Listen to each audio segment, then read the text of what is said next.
No niin, tervetuloa. Meillä on tänään aiheena sijoitussuunnitelmaa, säästämisen aloittamista, sijoittajaprofiilia, kaikkea tämmöisiä eri termejä liikkuu tässä mukana, mutta mulla on kaverina Erkka. Terve. Ja nyt päästään pureutumaan vähän näihin aiheisiin, mutta hei, tuossa mainihinkin jo sijoittajaprofiilin, sijoitussuunnitelman, niin mitä nämä termit on? No, sijoittajaprofiili ja sijoitussuunnitelmahan linkittyy hyvin paljon toisiinsa. Eli sijoittajaprofiili on käytössä tämmöinen kysely sinun nykytilanteesta. Eli siitä, että mitä tuottoa tavoittelet sijoittamisella, mikä sinun sijoittamisen aikajänteesi on, kuinka paljon olet valmis sietämään riskiä sijoittamisella. Ja siinä myös vähän kyselee siitä, että tunnetko kenties jo minkälaisia sijoituskohteita ennestään. Okay. Ja sijoitussuunnitelma taas sitten ehkä tarkemminkin vastaa niihin kysymyksiin, että mikä sinun sijoittamisen tavoitteiste on ja nimenomaan, että miten se saavutetaan. Esimerkiksi itselläni sijoittamisen suunnitelma on se, että kun on nyt hieman yli 30, niin katson jo tulevaisuuteen sinne eläkeaikaan ja tosiaan säästän jo nyt sitä varten, että sitten kun eläkkeelle pääsen, niin sitten voin elää niin sanotusti täysillä. Sitten mulla on varaa tehdä asioita. Jollakin toisella voi olla vaikka esimerkiksi lomamatkaa varten säästäminen tai sijoittaminen, auton vaihtoa varten sijoittaminen. Että se sijoittamisen suunnitelma voi olla oikeastaan niin kuin lähes mikä tahansa. Okei. Eli luin vähän rivien välistä, että niin vähän eläkejärjestelmän luotto ei ole niin täysin kova. No ei mennä siihen, mutta se on tietysti aina hyvä turvata myös se itsekin se omalta osalta. Kyllä, saa vähän ekstraa siihen. Miksi sitten tämmöinen sijoitussuunnitelma on hyvä tai tärkeä olla? Ja tosiaan kannattaa pieni hetki uhrata siihen sijoitussuunnitelman laatimisessa silloin, kun sijoittamista ryhdyt tekemään. Eli sitten kun tiedät tosinkin, mitä haluat saavuttaa sillä sijoittamisella, niin kun sulla on suunnitelma, niin on helpompi valita ne työkalut, millä siihen tavoitteeseen päästään. Ja tietyllä tavalla ehkä itse voisin ajatella, että tämä sijoitussuunnitelma voisi pitää vähän niin kuin talon rakentamisena.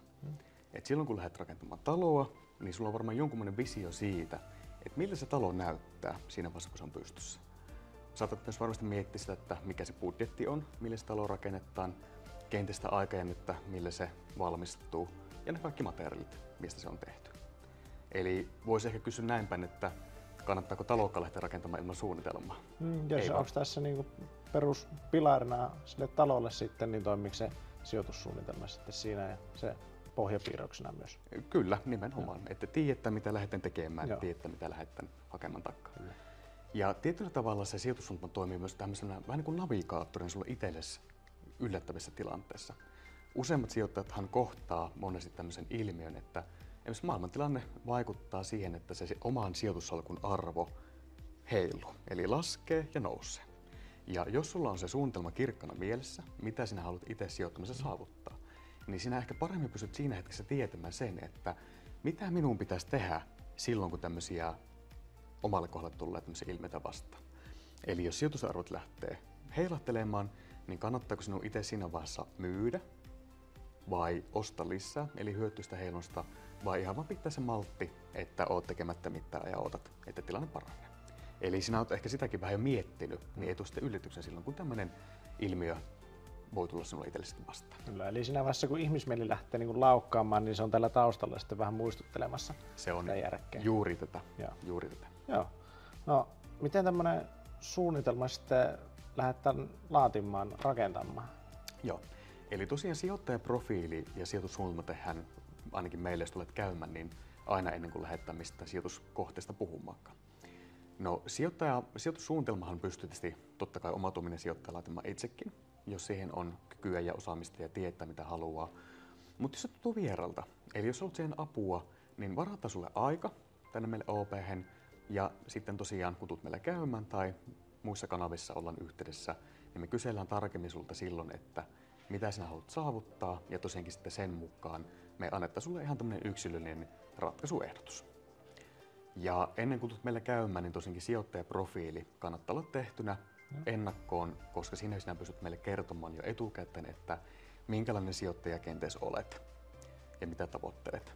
Eli me pystytään sinun hyväksi jo valmistautumaan etukäteen, kun sen olet tehnyt ennen sinne tapaamisen tulemista. Okei. Tuosta sijoittajaprofiilista sanoit, niin se nyt, mitä on ymmärtänyt, niin muodostuu useammasta eri osasta, mutta onko minkälaisia erilaisia säästäjiä sijoittajia sitten tullut vastaan? Joo. No käytän taas itteni esimerkkinä tässä. Eli säästäjäsijoittajia varmasti on yhtä paljon kuin mitä meitä eri sijoittajiakin. Esimerkiksi itse tosiaan kerroin siitä, että sijoitan eläkeaikaa varten jo nyt. Ja koska sijoitusaikajänteeni eli sijoitushorisontti on näillä näkymin useita kymmeniä vuosia, niin itse olen kokenut, että minulle parhaiten toimii tämmöiset tuottohakuiset ratkaisut. Eli osakkeet, osakepohjaiset rahastot, ETF:t ja vastaavat. Koska itse henkilökohtaisesti en näe, että se heilunta, mitä aikoihin tulee, niin hirveästi itse haittaisi, koska aikajännettä on pitkän ja se saa pikin heilua, se on täysin luonnosta. Itse asiassa mulla on kaksikin sijoitussuunnitelmaa henkilökohtaisesti, eli niitä voi olla usein perinnäkkäin. Puhuin tästä pidempiaikajänteisestä säännöllistä säästämistä, mitä sinne eläkeaikaa varten teen toistuvasti kuukausittain vaikka palkasta.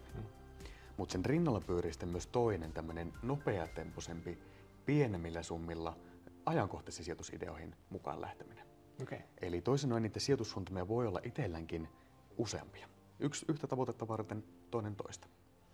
Ja ehkä se toinen ääripää sitten on, jos minä olen erittäin tuottohakuinen sijoittaja, niin ne on erittäin varovaiset sijoittajat. Erittäin varovaisille sijoittajille on ehkä luonteenomaista tämmöinen, että he haluavat tietää sen, että heidän sijoitusomaisuutensa arvo ei pääse laskemaan. Eli he eivät halua kantaa riski siitä, että oman sijoitussalkun arvo heiluu. Ja esimerkiksi tällä hetkellä osuuspankilla on tarjota tämmöisiä pääomaturvattuja sijoituksia, mitkä soveltuu erittäin hyvin erittäin varovaisille sijoittajille.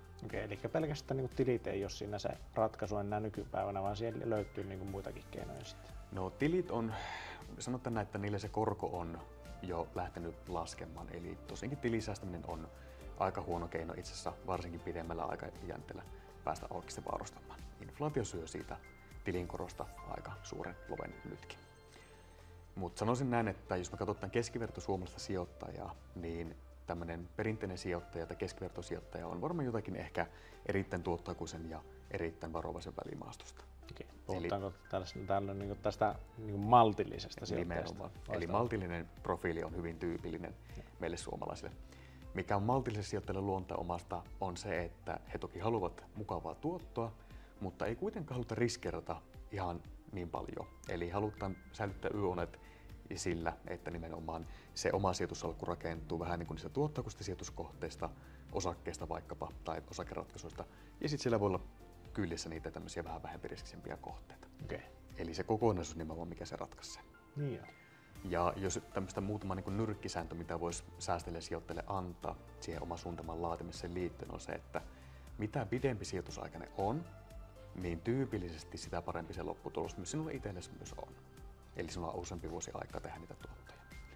Ja sitten taas siihen liittyen, että jos sulla on pitkä sijoitusaika, niin puhutaan vaikka 10 vuosista, niin silloin uskaltaa ottaa vähän enemmän riskiä niillä sijoituskohteilla. Eli uskaltaa sitten vähän suurempaakin tuottoa varmasti tavoitella. Ja sitten taas niin kuin kääntäen, että jos sinun sijoitusaikajänteesi on hyvin lyhyt, puhutaan vaikka vuodesta tai 2, niin silloin on turvallisempaa valita sitten niitä vähempiriskisempiä sijoituskohteita itselleen tosiaan tämmöiselle aikajänteelle. Kyllä. Mitä tuosta poimin, niin tämmöinen niin sanottu maltillinen sijoittajakin niin pystyy hakemaan sekä niin kuin niitä tuottohakuisia että sitten näitä vähän vähemmän riskillisiä tuotteita. Niille sitten rakentuu se kokonaiskuva siitä näin. Kyllä, se on nimenomaan sitä, että me katsotaan aina sitä kokonaisuutta just tässä. Eli se sijoitussalkku ei tarvitse olla vaikka yksi osakesijoitus. Se voi koostua vaikka 50 eri sijoituskohteista ihan hyvin. Silloin ne tasaa nimenomaan se salkku kokonaisuudesta ja sinun kokonaisen riskin, mitä sijoittamiseen liittyy. Hei, me taitaa olla Erkka valmiita sinun kanssa ja haluan kiittää sinua. Kiitos kun pääsit käymään ja mä oon ihan vielä sen verran, että et näitä päivääkään yli 30. Kiitos. Se on sitten varmaan 50 näitä. Hyvä. Palataan seuraavia aiheita äärelle kohta puoliin.